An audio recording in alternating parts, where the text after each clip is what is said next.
عشرہ مبشرہ میں 5 وہ صحابہ، 10 صحابہ وہ تھے جنہیں ایک مجلس میں میرے آقا نے جنت کی بشارت عطا کی تھی۔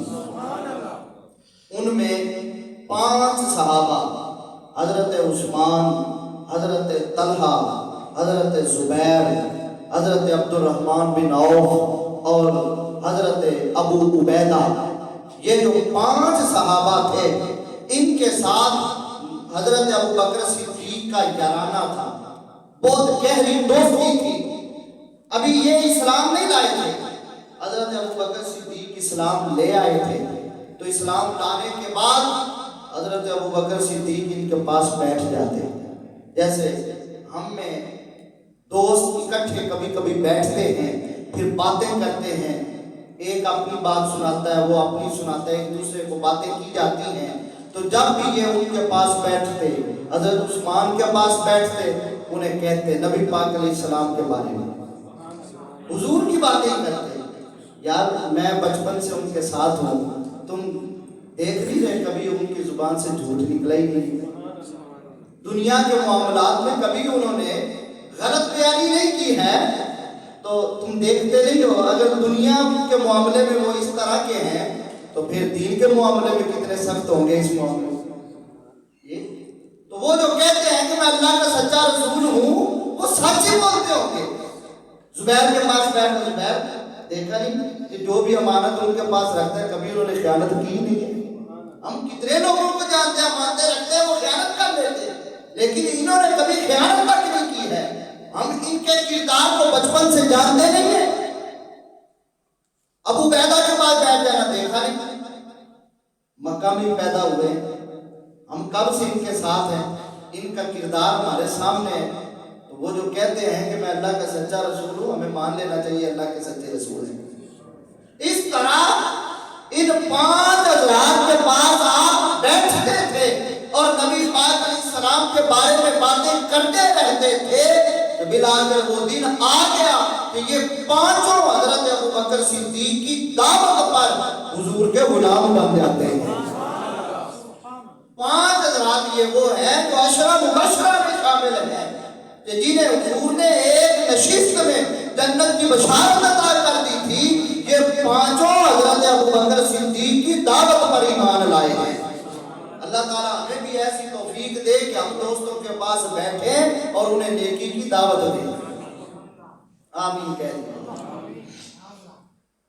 یہ اب میں ایک بات کرنے لگا ہوں، اس سے ابو بکر صدیق رضی اللہ عنہ کی عظمت آپ کے کو اندازہ ہوگا کہ کتنی زیادہ ہے، اور ان کو اللہ نے کتنا اجر و ثواب عطا کیا ہے۔ اسلام کا ضابطہ ہے کہ جب کوئی کسی کو اسلام کی دعوت دے، وہ مسلمان ہو جائے، ایک بندے کو کسی نے مسلمان کر دیا، ساری زندگی جو اس نے نیکی کرنی ہے اس کو تو ثواب ہونا ہے، لیکن جس کی دعوت پر یہ مسلمان ہوا تھا، اس کی نیکیوں کا ثواب اس دعوت دینے والے کو بھی ہوگا۔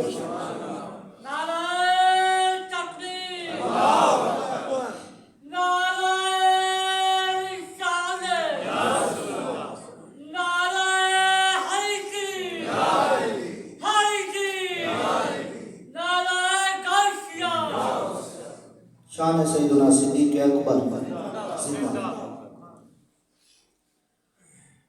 اسلام کا ضابطہ ہے کہ جب کوئی کسی کو دعوت دیتا ہے اور اس کی دعوت پر کوئی بندہ مسلمان ہو جاتا ہے، تو اس کے اسلام لانے کے بعد ساری زندگی جتنیاں نیکیاں وہ کرے گا، ان نیکیوں کا ثواب اسے تو ملنا ہے، لیکن دعوت دینے والے کے نامہ اعمال میں بھی اللہ تعالیٰ ان نیکیوں کا ثواب درج فرمائے گا۔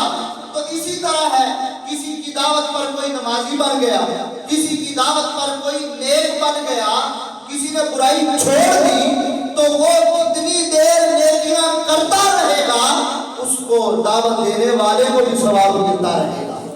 یہ ضابطہ ہے، اس لیے نیکی کی دعوت بندے کو دیتے رہنا چاہیے، ڈرنا نہیں چاہیے، اور نہ ہی شرمانا چاہیے، نہ ہی گھبرانا چاہیے۔ جی نیکی کی دعوت بندہ دیتا رہے، اس کا اجر دنیا سے چلا بھی جائے، جب تک یہ بندہ اس کی دعوت پر نیکی کرے گا اس کو ثواب ملتا ہے۔ تو اب دیکھیے ذرا، حضرت ابوبکر صدیق وہ ہیں جنہوں نے ان 5 حضرات پر، یہ ابتدائی اسلام کی بات ہے، آپ نے محنت کی اور آپ کی محنت رنگ لائی اور یہ 5 حضرات اسلام میں آئے۔ ساری زندگی حضرت عثمان غنی نے جتنی نیکیاں کی ہیں ان کو تو ثواب ملا ہے، لیکن ان نیکیوں پر جو ثواب انہیں ملا ہے، حضرت ابوبکر صدیق کے نامہ اعمال میں بھی اللہ نے ان نیکیوں کا ثواب درج کر دیا۔